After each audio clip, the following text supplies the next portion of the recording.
श्रीमद् भगवद गीता यथायथ द्वितीय अध्याय चतुर्दश श्लोक।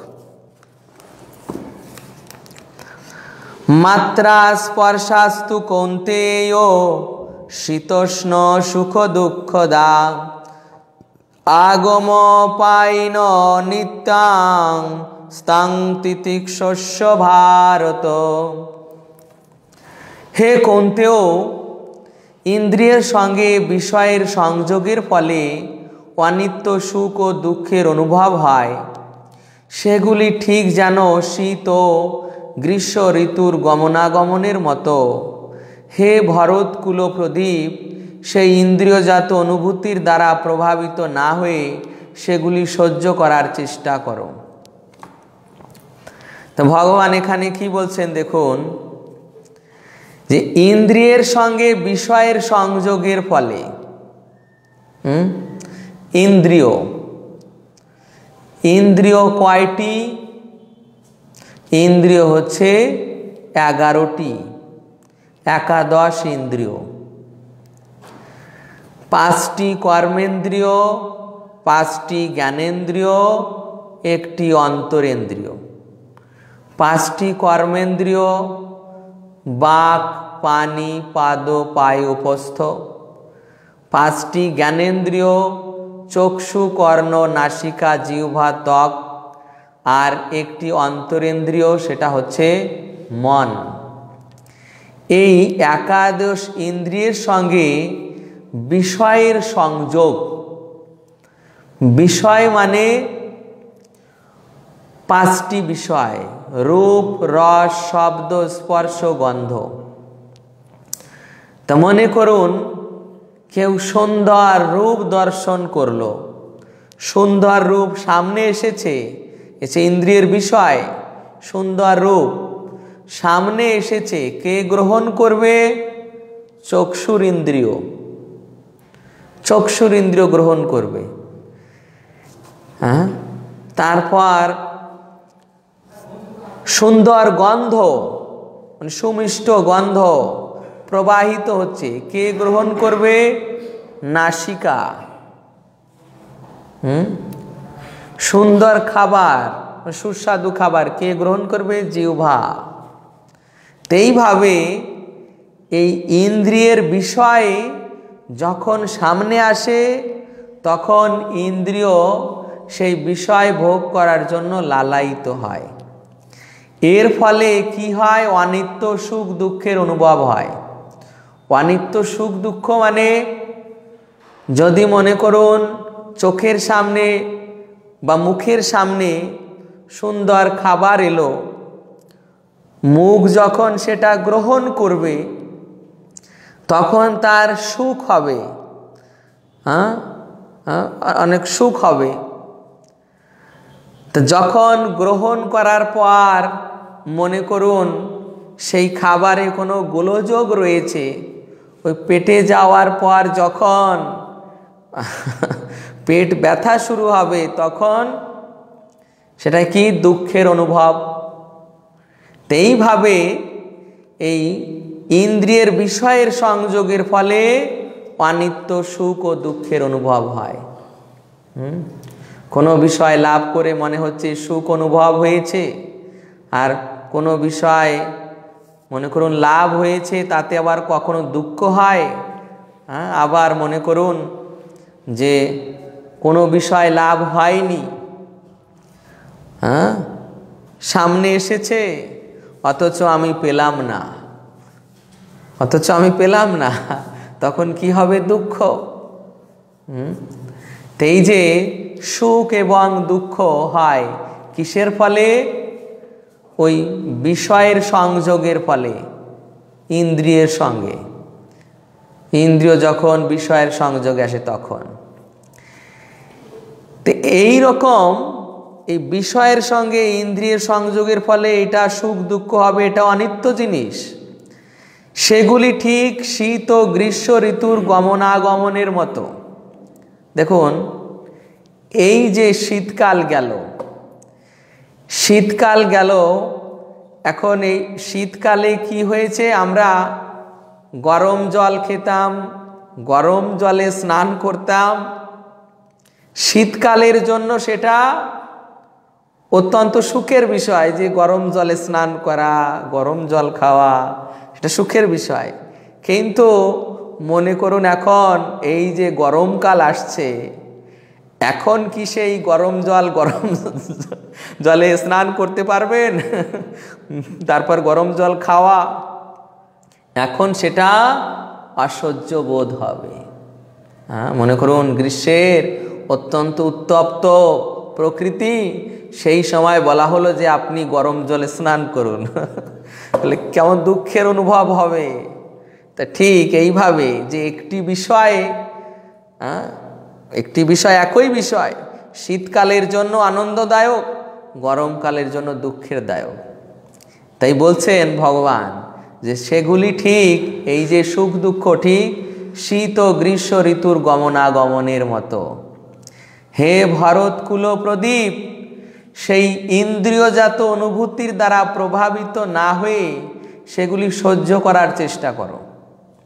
এই যে ইন্দ্রিয়জাত অনুভূতি, কখনো সুখ কখনো দুঃখ, এই এখন গরম অনুভব করছি, কিছুকাল আগে এখানেই বসে আমি ঠান্ডা অনুভব করেছি।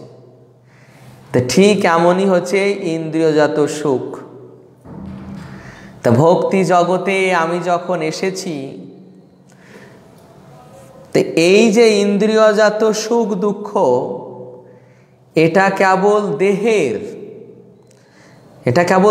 এটা আত্মার নয়। এই ভক্তি জগৎ হচ্ছে আত্মার স্তরের বিষয়, ভক্তি হচ্ছে আত্মার স্তরের বিষয়, ভক্তি ওই দেহের স্তরের বিষয় নয়। ভক্তি হচ্ছে আত্মা, আত্মারই স্বাভাবিক ক্রিয়া হচ্ছে ভক্তি। তাই সেই আত্মার ক্রিয়া জেনে এই দেহের ক্রিয়ায় বিচলিত হওয়া যাবে না। দেহের ক্রিয়া সুখ দুঃখ, মান অপমান, যশ অপযশ, এই সমস্ত বিষয়ে কখনো প্রভাবিত হওয়া যাবে না। কেননা এই সমস্ত বিষয় ওই ইন্দ্রিয়ের বিষয়জনিত সংসর্গের ফলে উৎপন্ন হচ্ছে। তাই এগুলো সহ্য করার চেষ্টা করো। তাই ভগবান বলছেন যে এই যে তুমি স্বজনদের হারানোর ভয়ে, স্বজনদের হত্যার ভয়ে দুঃখ প্রাপ্ত হচ্ছ, শোকগ্রস্ত হয়েছ, এটা ওই শীত গ্রীষ্ম ঋতুর গমনাগমনের মতো। বুদ্ধিমান ব্যক্তি এতে বিচলিত হয় না। অতএব তুমিও এই সুখ দুঃখে বিচলিত হইও না যে আমার পিতামহ মারা যাবে, গুরু দ্রোণ মারা যাবে, এতে আমার দুঃখ হবে। হ্যাঁ, আবার সুখের জন্য বলছো যে আমি যুদ্ধ করব না, তো এই সুখ দুঃখে তুমি বিচলিত হইও না। এটা ওই শীত গ্রীষ্মের গমনাগমনের মতো। তো এরপর 15 নম্বর শ্লোকে বলছেন, ইয়ম হীনা ব্যথয়ন্তে তে পুরুষম পুরুষর্ষভম সম দুঃখ সুখম ধীরম স্বমৃতত্বায় কল্পতে। হে পুরুষ শ্রেষ্ঠ অর্জুন, যে জ্ঞানী ব্যক্তি সুখ ও দুঃখকে সমান জ্ঞান করেন এবং শীত ও উষ্ণ আদি দ্বন্দ্বে বিচলিত হন না, তিনি মুক্তি লাভের প্রকৃত অধিকারী। কে মুক্তি লাভের প্রকৃত অধিকারী? যে জ্ঞানী ব্যক্তি সুখ ও দুঃখকে সমান জ্ঞান করেন, শীত উষ্ণ আদি দ্বন্দ্বে বিচলিত হন না, তিনি মুক্তি লাভের অধিকারী। দেখুন ভগবান বলছেন কে মুক্তি লাভের অধিকারী, কে প্রাজ্ঞ ব্যক্তি, অভিজ্ঞ ব্যক্তিকে, বুদ্ধিমান ব্যক্তিকে, যিনি শীত উষ্ণ আদি দ্বন্দ্বে বিচলিত হন না। দ্বন্দ্ব ভাব মানে কি? দ্বন্দ্ব ভাব মানে এই ভালো এই মন্দ। হ্যাঁ, বুঝতে পেরেছেন? দ্বন্দ্ব ভাব মানে এই ভালো এই মন্দ, তারপর এই গরম এই ঠান্ডা, মান অপমান। দ্বন্দ্বভাবে কখনো বিচলিত হওয়া যাবে না। যদি দ্বন্দ্বভাবে বিচলিত হন তাহলে ওই ভক্তির স্তরে উন্নীত হওয়া যাবে না, যদি দ্বন্দ্বভাবে বিচলিত হন। তাই বলছেন যে দ্বন্দ্বভাবে যারা পণ্ডিত ব্যক্তি তারা কখনো বিচলিত হন না, কারণ তারা জানেন এটা শীত গ্রীষ্ম ঋতুর গমনাগমনের মতো। আমি এই সময়ই বসে এখন এখানে সুখ অনুভব করছি, আর এক সময় এখানেই বসে আমি ঠান্ডায় কষ্ট অনুভব করছিলাম। তাই এই রকম যে তুমি এখন এই যে তোমার ইন্দ্রিয়জাত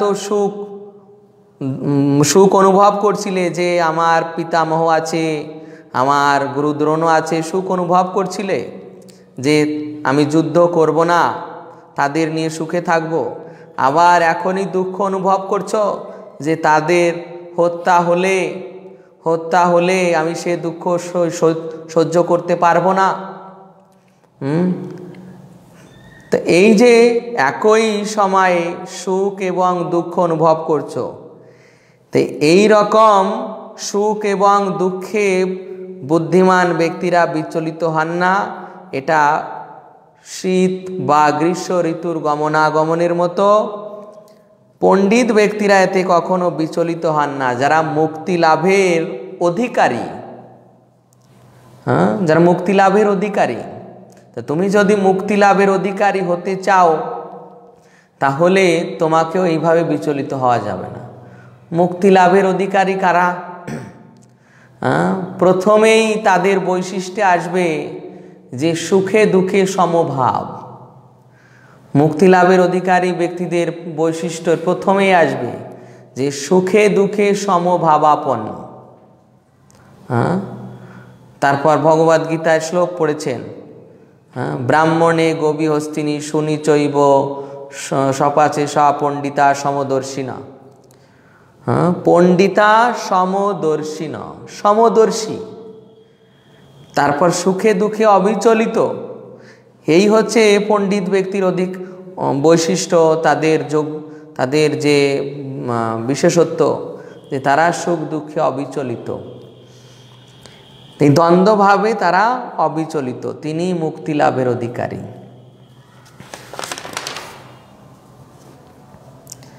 কারণ তারা এই বিষয়টি উপলব্ধি করেছেন যে এই দ্বন্দ্বভাব কার, কি আত্মার নাকি দেহের।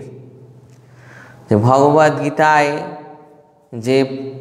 ভগবদ্গীতার এই যে দ্বিতীয় অধ্যায় ভগবান এই যে বর্ণনা করছেন, এখানে চিন্ময় তত্ত্ব দেখানো হচ্ছে যে কোনটি চিন্ময় তত্ত্ব আর কোনটি হচ্ছে জড়তত্ত্ব।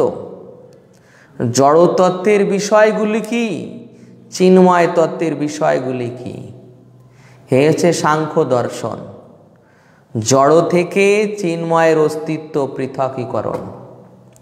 এই চিন্ময় আত্মা, সেই আত্মার কখনো সুখ দুঃখ হয় না, দেহেরই সুখ দুঃখ হয়। অতএব এই দেহজাত সুখ দুঃখে তুমি বিচলিত হও না, কারণ তুমি তো আত্মা। তুমি কেন দেহজাত সুখ দুঃখে বিচলিত হবে? আমাদেরও ভক্তি জীবন এটাই যে কেউ আমাকে মান দিল, কেউ আমাকে অপমান করলো, কেউ আমার সুযশ গাইল, সুনাম গাইল, কেউ আমার অপযশ গাইল, নিন্দা করলো। যে আমার মান দিল তাকে আমি সম্মান করব, আর যে আমার অপযশ গাইল তাকে আমি অপমান করব। মানে এই দ্বন্দ্বভাব যেন আমাদের ভক্তি জীবনে না থাকে। মহাপ্রভু দেখুন তৃতীয় শ্লোকে, শিক্ষাষ্টকের তৃতীয় শ্লোকে বর্ণন করছেন, তৃণাদপি শনিচেন তররিব সহিষ্ণুনা ওয়ামানিনা মানদেন কীর্তনিয়া সদাহরি। তৃণের থেকেও যিনি অধিক সহনশীল, অধিক নম্র, বৃক্ষের সমান যিনি সহনশীল সহিষ্ণুতা সম্পন্ন, এবং যিনি অমানিকেও মান দেবেন, মানে যার কোনো মান নেই তাকেও মান প্রদান করবেন, তিনি হরি কীর্তনের অধিকারী। হ্যাঁ, অর্থাৎ যার কোনো মান সম্মান পাওয়ার কামনা নেই, বাসনা নেই, যিনি আত্মার স্তরে, তো এই প্রকার ব্যক্তিরা তারা আত্মার স্তরে। হ্যাঁ, যেমন আপনারা শুনেছেন, যারা ভাগবত শ্রবণ করেছেন, যে এই যে ভরত মহারাজ ক্ষেতের পাশে বসেছিলেন, মহারাজ রঘুগণ যাচ্ছেন সাধু সঙ্গ করতে, তখন তার একটা ওই পালকির বেহারার অসুবিধা হলো, তিনি তখন অন্যান্য বেহারাদের ডাক দিয়ে বলছেন যে একজন পথিককে খুঁজে নিয়ে এসো যে পালকি বইতে সক্ষম হবে। তখন ভরত মহারাজকেই নিয়ে গেল। তো ভরত মহারাজকে যখন নিয়ে গেল, তখন ভরত মহারাজ পালকি বহন করছে, যখন দেখছে পথের মাঝে পিঁপড়ার সারি বা পথের মাঝে তুলসী বৃক্ষ এসে যাচ্ছে, তখন তিনি পালকি ঝুলে ধরে উপর হয়ে থাকছেন। তখন অন্যান্য যারা বইছে তাদের অসুবিধা হয়ে যাচ্ছে, কোথাও পিঁপড়ের সারি, তখন ভরত মহারাজ তাদের উপর পাড়া না দিয়ে লাফ দিচ্ছেন, তখন পালকি হিলছে ডুলছে।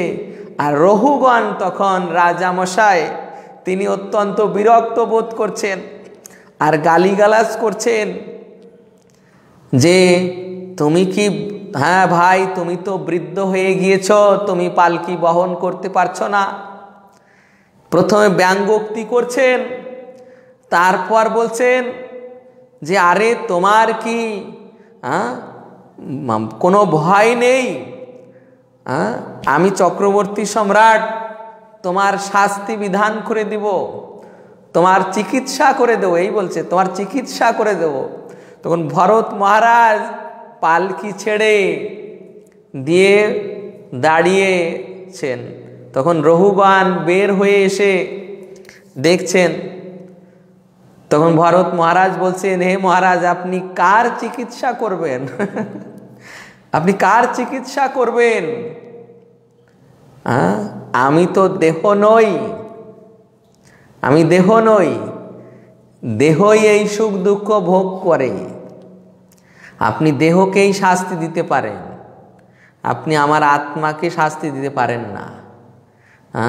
তা আপনি তো চিকিৎসা করবেন দেহের, আপনি তো আত্মার চিকিৎসা করতে পারবেন না। তা আপনার ওই চিকিৎসা করা হবে না।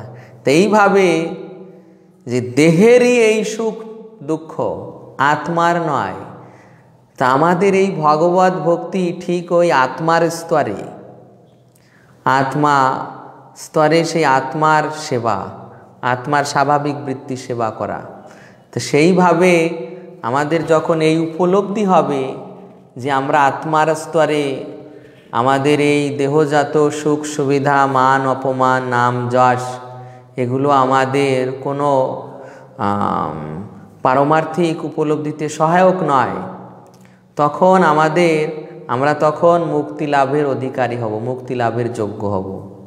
তো এইভাবে এখানে বর্ণন করা হচ্ছে যে যারা এই দেহাত্মবুদ্ধির বন্ধন থেকে মুক্ত হচ্ছেন, এই দেহজাত সুখ দুঃখের বন্ধন থেকে মুক্ত হচ্ছেন, তারাই মুক্তি লাভের যোগ্য।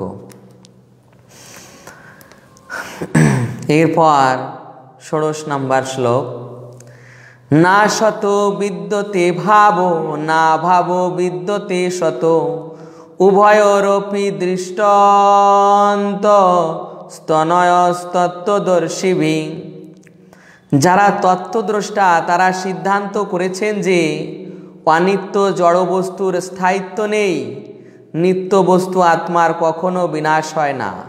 তারা উভয় প্রকৃতির যথার্থ স্বরূপ উপলব্ধি করে এই সিদ্ধান্তে উপনীত হয়েছেন। দেখুন, তত্ত্বদ্রষ্টা ব্যক্তিগণ তারা এই আত্মা এবং দেহতত্ত্ব সম্পূর্ণভাবে জানেন। এখানে বলছেন যে অনিত্য জড়বস্তুর স্থায়িত্ব নেই। অনিত্য জড়বস্তুর স্থায়িত্ব নেই মানে আমাদের এই শরীরের কোনো স্থায়িত্ব নেই। দেখুন, আপনি জন্মগ্রহণ করেছিলেন কিভাবে, দেখুন, সেটাই দেখুন, বিচার করুন। আপনি জন্মগ্রহণ করেছিলেন কেমন অবস্থায়, আর বর্তমানে কেমন অবস্থায় আছেন। হ্যাঁ, জন্মগ্রহণ করেছি কতটুকু, তারপর কিভাবে, আর বর্তমানে আছি কিভাবে। এই আমাদের দেহটাই এইভাবে পরিবর্তন হয়ে গিয়েছে। এরপরে এই এক দেহ যে এইভাবে ছেড়ে যাবে, তারপরে অন্য একটা দেহ ধারণ হবে। তো এটাও ঠিক এই যে নশ্বর বস্তু, এই যে বিনাশ প্রাপ্ত হয়ে যাচ্ছে, ঠিক এরকমই ধারা, যেটা বারবার প্রতিনিয়ত পরিবর্তন হচ্ছে, প্রতিনিয়ত পরিবর্তন হচ্ছে। যেহেতু এটা নশ্বর বস্তু, তো নশ্বর বস্তু এইভাবে বারবার প্রতিনিয়ত পরিবর্তিত হয়। আপনারা শুনেছেন যে শুক্রাচার্য, দৈত্যগুরু শুক্রাচার্য তার জামাতা যযাতি মহারাজকে অভিশাপ দিলেন। যযাতি মহারাজকে অভিশাপ দিলেন যে তুমি বৃদ্ধ হয়ে যাও, জরাগ্রস্ত হয়ে যাও। তো অভিশাপ দিলেন, সঙ্গে সঙ্গেই জরাগ্রস্ত হয়ে গেলেন। তারপরে যযাতি মহারাজ বলছেন যে শ্বশুর মশাই, আপনি তো আমাকে বৃদ্ধ বানিয়ে দিলেন, আর আপনার কন্যা তো এখন যুবতী, কন্যার কি হবে? তখন শ্বশুর মশাই চিন্তা করছে, তাই তো, কি ভুল করলাম। তখন যযাতিকে বলছেন যে ঠিক আছে, যাও, তোমার কোনো পুত্রের কাছে গিয়ে তার যৌবন ভিক্ষা চাও। পুত্র যদি ভিক্ষা দেয়, পুত্র যদি তোমাকে যৌবন দিয়ে দেয়, তাহলে পুত্র বৃদ্ধ হয়ে যাবে আর তুমি যৌবন প্রাপ্ত হবে। তা দেখুন, এই যে যৌবন প্রাপ্তির পর, মানে ওই যযাতি গিয়ে তার প্রথম 4 পুত্রের কাছে বিফল হয়েছে, প্রথম 4 পুত্র দেয়নি, পঞ্চম পুত্র পুরু মহারাজ প্রদান করেছেন। পুরু মহারাজ প্রদান করার পর সে ওই পুত্রের যৌবন অবস্থা গ্রহণ করে 1000 বছর আর ওই বিষয় সুখ ভোগ করেছে, আর দেখেছে যে তার সামনে তার পুত্র ওইভাবে জরাগ্রস্ত হয়ে পড়ে আছে। তার কিন্তু তখন কোনো জ্ঞান ফেরেনি, শাস্ত্রে বলে কাণ্ডজ্ঞান, সেই কাণ্ডজ্ঞান তার হলো না, নিজের পুত্রকে ওইভাবে বৃদ্ধ অবস্থায় পড়ে থাকতে দেখে। হ্যাঁ, এরপর নারদ মুনি এসে তাকে অম্বরীশ মহারাজের চরিত্র শ্রবণ করিয়েছিলেন। তখন তার জ্ঞান কাণ্ড বৃদ্ধি হলো। তখন তার পত্নীকে বলছেন যে আর এই বিষয় সুখ ভোগ নয়, আর এই বিষয় সুখ ভোগ নয়, আমি এখন সংসার ত্যাগ করব। তখন পত্নী বলছেন যে তুমি যখন এতদিন এই বিষয় সুখ ভোগ করে এসেছ, সন্তুষ্ট হতে পারোনি, তখন আরো কিছুদিন বিষয় সুখ ভোগ করো। তখন যযাতি মহারাজ বলছেন যে হে প্রিয়ে, এই বিষয় সুখ কখনো কোনো দিন কাউকে সুখ দিতে পারবে না, এটা কখনো নিত্য নয়, এটা অনিত্য। তখন তার বৈরাগ্য এসেছে। এইভাবে সেই ব্যক্তিও তার এত জীবনের ঘাত প্রতিঘাতের পর বুঝতে পেরেছে যে এই বিষয় সুখ অনিত্য। তাই এখানে শাস্ত্রে আমাদের বর্ণন করা হয়েছে যে এই অনিত্য জড় বস্তু, এর কোনো স্থায়িত্ব নেই। আর আরেকটি বিষয় কি, নিত্য বস্তু আত্মার কখনো বিনাশ হয় না। নিত্য বস্তু আত্মা, নিত্য বস্তু কেমন? সনাতন, মানে তার কোনো ক্ষয় হয় না, কোনো ব্যয় হয় না, কোনো বৃদ্ধিও হবে না, কোনো ক্ষয়ও হবে না, যেমন আছে তেমন। কিন্তু এই যে আত্মা যখন মুক্ত হয়, মুক্ত এবং বদ্ধ দুটি অবস্থা রয়েছে আত্মার। আত্মা এই জগতে এসে এই তিন গুণের দ্বারা মায়ার বন্ধনে আবদ্ধ হয়। এই হচ্ছে মায়ার বদ্ধতা, যে আত্মা এখানে এসে এই মায়ার তিন গুণের দ্বারা বদ্ধ হয়ে পড়ে। কিন্তু যখন সে মুক্ত হয় তখন সে একই আত্মা থাকে, তার কোনো ক্ষয় হয় না, কোনো বৃদ্ধি হয় না। সে জীব, ওই জীব কখনো বৃদ্ধি হয়ে, জীবাত্মা বৃদ্ধি হয়ে পরমাত্মার সমান হয় না। এটা আমাদের 25-26 নাম্বার শ্লোকে আসবে যে এই আত্মা সনাতন, একে জলে ভেজানো যায় না, অগ্নিতে শুকানো যায় না, অস্ত্রের দ্বারা কাটা যায় না। এটা সনাতন, এর কোনো পরিবর্তন হয় না।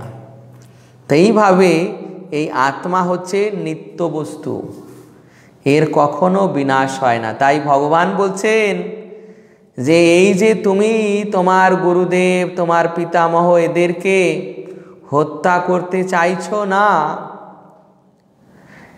তুমি হত্যা করতে না চাইলেও এদের এক সময় মৃত্যু হবে। কেননা এদের যে জড়দেহ, সেই জড়দেহের কোনো স্থায়িত্ব নেই, সেই জড়দেহ বিনাশশীল, সেটা এক সময় না এক সময় অবশ্যই ধ্বংস হবে। কিন্তু যদি এই ধর্মযুদ্ধে হয় তাহলে তার সদ্গতি হবে। আর একটা বিষয়, যে তাদের যে আত্মা, সেই আত্মাকে তুমি কখনো হত্যা করতে পারবে না। অতএব তুমি যুদ্ধ করো।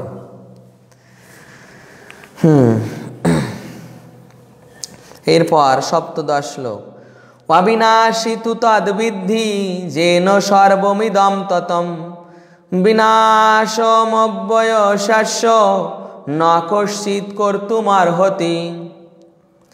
যা সমগ্র শরীরে পরিব্যাপ্ত হয়ে রয়েছে তাকে তুমি অবিনাশী বলে জানবে, সেই অব্যয় আত্মাকে কেউ বিনাশ করতে সক্ষম নয়। এখন মনে করুন অর্জুন প্রশ্ন করল যে এনাদের হত্যা করতে বলছো, যদি এনাদের কখন কোনো অস্তিত্ব না থাকে,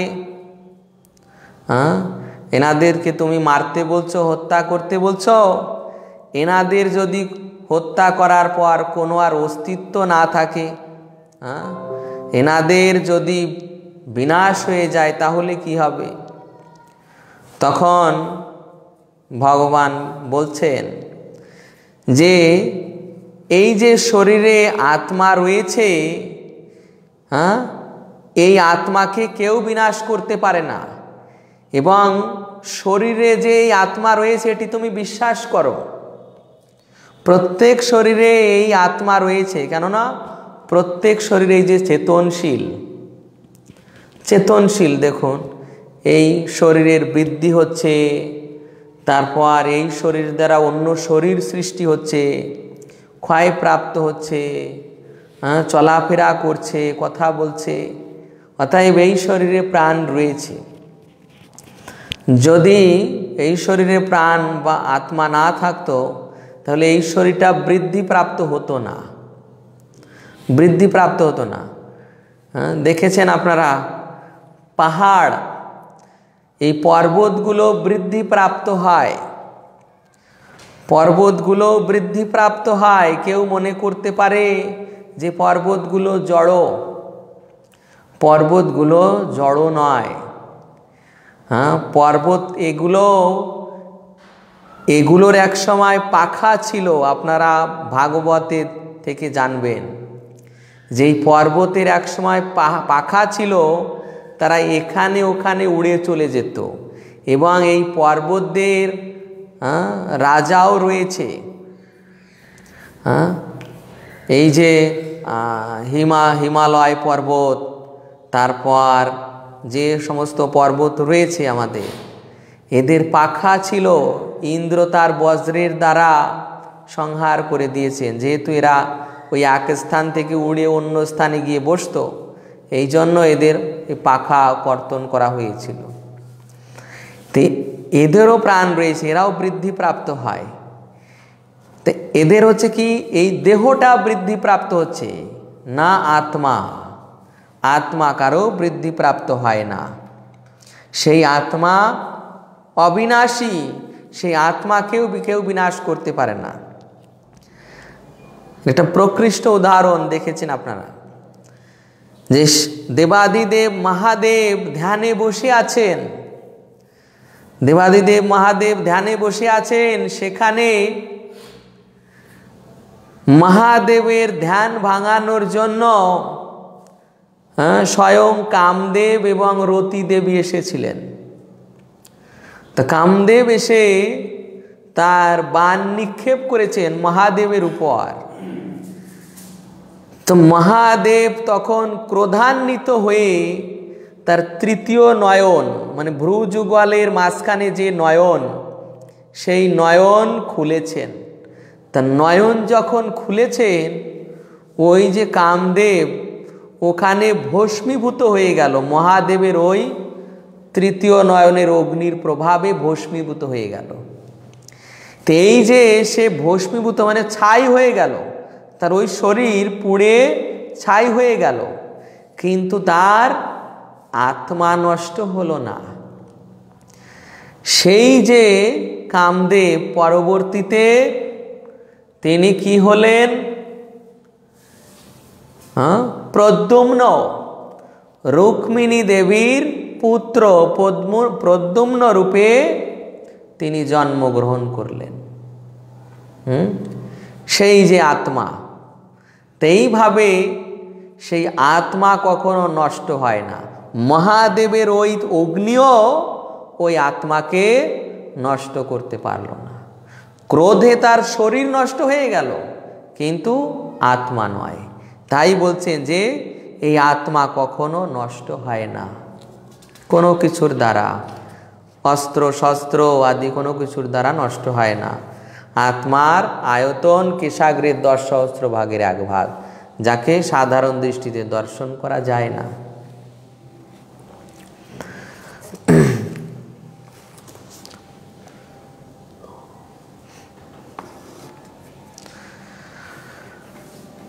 শ্রীমদ্ ভাগবতে আর এক জায়গায় রয়েছে, আপনারা চিত্রকেতু মহারাজের কাহিনী শ্রবণ করেছেন হয়তো কেউ, যে চিত্রকেতু মহারাজের পুত্র যখন দেহত্যাগ করলো, এই দেহত্যাগ করলে চিত্রকেতু মহারাজ এসে ওই মৃত বাচ্চার দোলনার সম্মুখে এসে মূর্ছিত হয়ে পড়ে আছেন। নারদ মুনি এসে বোঝালেন, অঙ্গিরা মুনি এসে বোঝালেন, কিন্তু কোনো কথায় কাজ হলো না। তখন নারদ মুনি যোগ বলে ওই যে মৃত বাচ্চা, ওর দেহে আত্মাকে ফিরিয়ে আনলেন। আত্মা ফিরে এসে ওই দেহে যখন আবার পুনরায় প্রবেশ করলো, তখন ওই বাচ্চা উঠে দোলনার পরে বসলো। তখন তো সকলে খুব বিস্ময়ে দাঁড়িয়ে আছেন যে বাচ্চা প্রাণ ফিরে পেয়েছে, বাচ্চা জীবিত হয়েছে। তখন ওই বাচ্চা উপদেশ করছেন, চিত্রকেতু মহারাজ জিজ্ঞাসা করছেন, হে পুত্র, তুমি আমাদের ফেলে কেন এইভাবে চলে যাচ্ছ? তখন ওই বাচ্চা বলছেন, জীবাত্মা, যে কেন আপনি বারবার আমাকে পুত্র পুত্র বলে ডাকছেন? কেন বারবার আমাকে পুত্র পুত্র বলে ডাকছেন?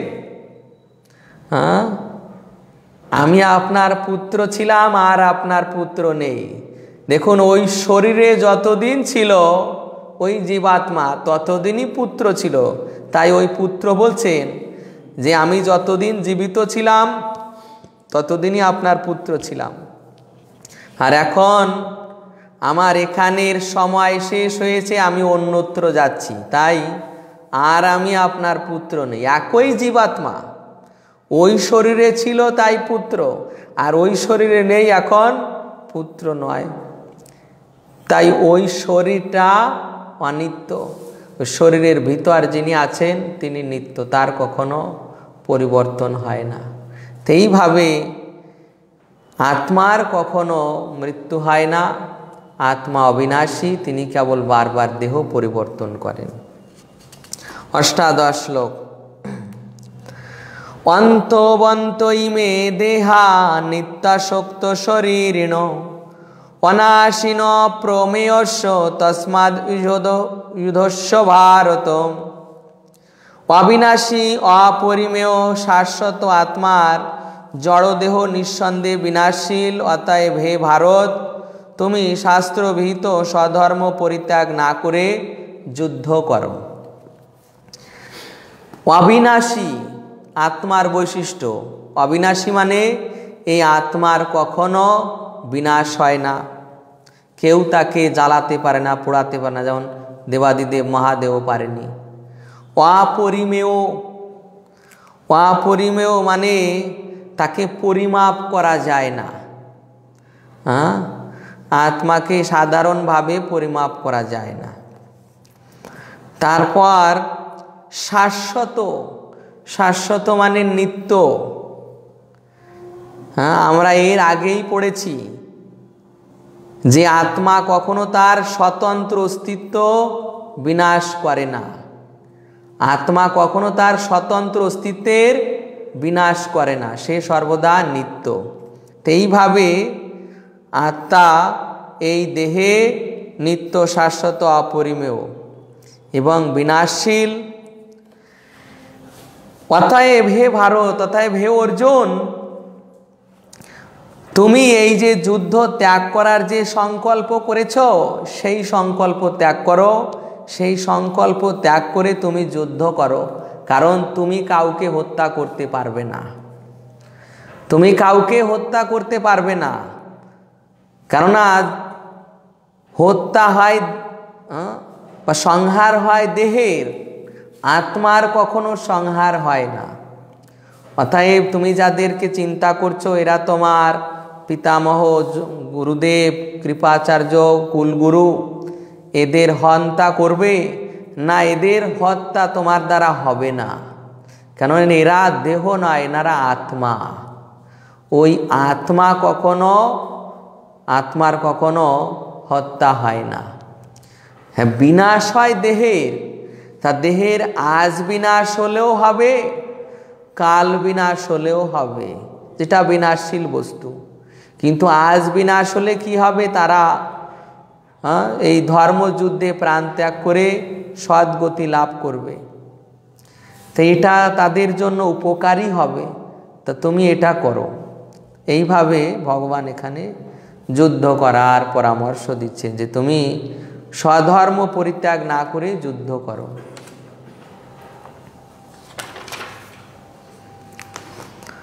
19 নম্বর শ্লোক।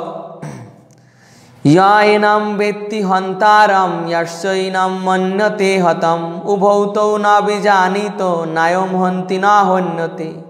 যিনি জীবাত্মাকে হন্তা বলে মনে করেন কিংবা যিনি একে নিহত বলে ভাবেন, তারা উভয়ই আত্মার প্রকৃত স্বরূপ জানেন না, কারণ আত্মা কাউকে হত্যা করেন না, কারো দ্বারা নিহত হন না। যেই আত্মা, এই আত্মাকে কেউ হত্যা করতে পারে না। হ্যাঁ, আত্মাকে কেউ হত্যা করতে পারে না। আর কি বলছেন, আবার কেউ যে প্রকৃত স্বরূপে সে তার আত্মা, সেই আত্মাও কাউকে হত্যা করতে পারে না। কারণ যে হত্যা করবে সে আত্মা। তো সে আত্মার বৈশিষ্ট্য কি, আত্মা কাউকে হত্যা করতে পারে না। আর যাকে মনে করছো যে এ হত্যা হবে, সেও আত্মা, সেও কখনো কারো দ্বারা হত্যা হয় না। তো তুমি অর্জুন, তুমি আত্মা, তো তোমার দ্বারা কেউ মারা যাবে না। আর এই যে তোমার পিতামহ, গুরু, দ্রোণাচার্য, কুল গুরু আদি, এরা ভাবছো মারা যাবে, এনারাও আত্মা, এনারাও মারা যাবে না। তুমিও মারতে পারবে না, তারাও মারা যাবে না, কারণ তুমিও আত্মা, তারাও আত্মা। তা আত্মার বৈশিষ্ট্য কি? সে কারো দ্বারা মারা যায় না, আর কেউ তাকে মারতে পারে না। দেহেরই বিনাশ হয়, তোমার দেহেরও একসময় বিনাশ হবে, তাদের দেহেরও একসময় বিনাশ হবে। তো যদি এটা ধর্মক্ষেত্রে, ধর্মযুদ্ধে বিনাশ হয়, তাহলে সদ্গতি হবে। তো এইভাবে ভগবান বলছেন যে এই আত্মাকে কেউ হত্যা করতে পারে না, আর সেও কাউকে হত্যা করে না।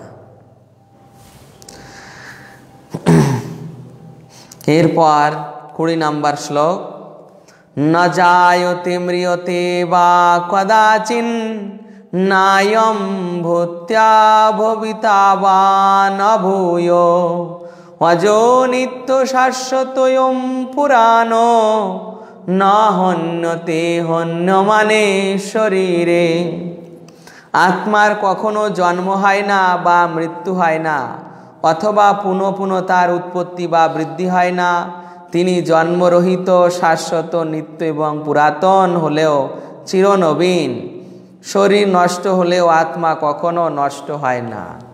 এই শ্লোকটি অত্যন্ত সুন্দর শ্লোক এবং শুনতে মজাদার লাগবে। দেখুন, আত্মার কখনো জন্ম হয় না, আত্মার কখনো জন্ম হয় না।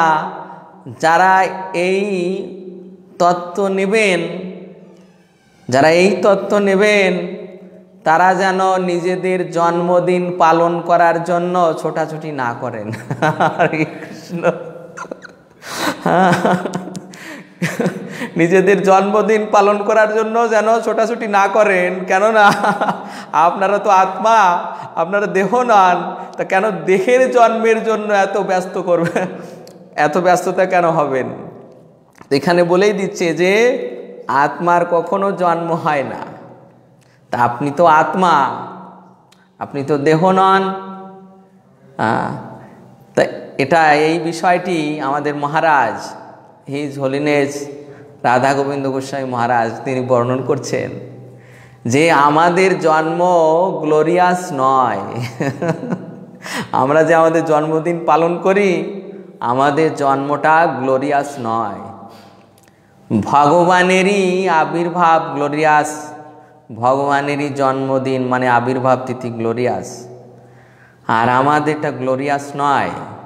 কেননা আমাদেরটা হচ্ছে দেহ, আমাদেরটা দেহ, আর ভগবানেরটা দেহি।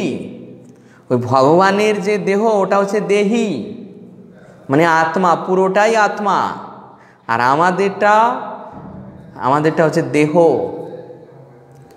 এই দেহেরই জন্ম, দেহেরই মৃত্যু। আত্মার কখনো জন্ম নেই, মৃত্যু নেই। তাই পুনঃ পুনঃ তার বৃদ্ধিও বা উৎপত্তিও হয় না।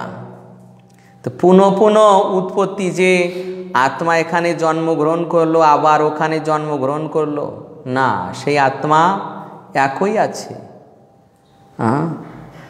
যে একটা পশুর শরীরে যে আত্মা ছিল, সে এখন মানুষের শরীরে যে সেই আত্মাই আছে। কিন্তু তার চেতনার পরিবর্তন হয়, চেতনার পরিবর্তন হয়, যেটা হচ্ছে সূক্ষ্ম দেহে থাকে। মন, বুদ্ধি, অহংকার এবং চেতনা, এই যে চেতনা, এই চেতনার পরিবর্তন হয়। আত্মা সেই একই আছে। আমাদের এই যে পঞ্চভৌতিক দেহ, পঞ্চভৌতিক দেহেও এর ভিতর আরেকটি দেহ রয়েছে, সেটা হচ্ছে সূক্ষ্ম জড়দেহ, মন, বুদ্ধি, অহংকার এবং চেতনা দিয়ে তৈরি। তাই সেই সূক্ষ্ম দেহের ভিতরই রয়েছে সেই আত্মা, যেটা চিন্ময় বস্তু, কিন্তু এই দুটি পর্দা দ্বারা আচ্ছাদিত। দুটি পর্দা, একটা সূক্ষ্ম জড় আর একটা স্থূল জড়। তো সেই যে ভিতরে যিনি রয়েছেন, তিনি তার স্বরূপে চিন্ময়, তিনি তার স্বরূপে জ্ঞানময়, তিনি তার স্বরূপে আনন্দময়, সে আত্মার বৈশিষ্ট্য। কিন্তু সেটা যে এখন ঢাকা আছে এই দুটি জড় শরীর দ্বারা, এই জন্য আমাদের সেটা এখন উপলব্ধি হচ্ছে না। তাই এখানে বলছেন যে সেই আত্মার কখনো জন্ম হয় না, মৃত্যু হয় না, পুনঃ পুনঃ উৎপত্তি হয় না, বৃদ্ধি হয় না। তিনি সেই একই, জন্মরহিত, শাশ্বত এবং নিত্য পুরাতন হলেও চিরনবীন। যেহেতু তার বৃদ্ধি হয় না, যেহেতু তার বিনাশ হয় না, তাই চিরনবীন।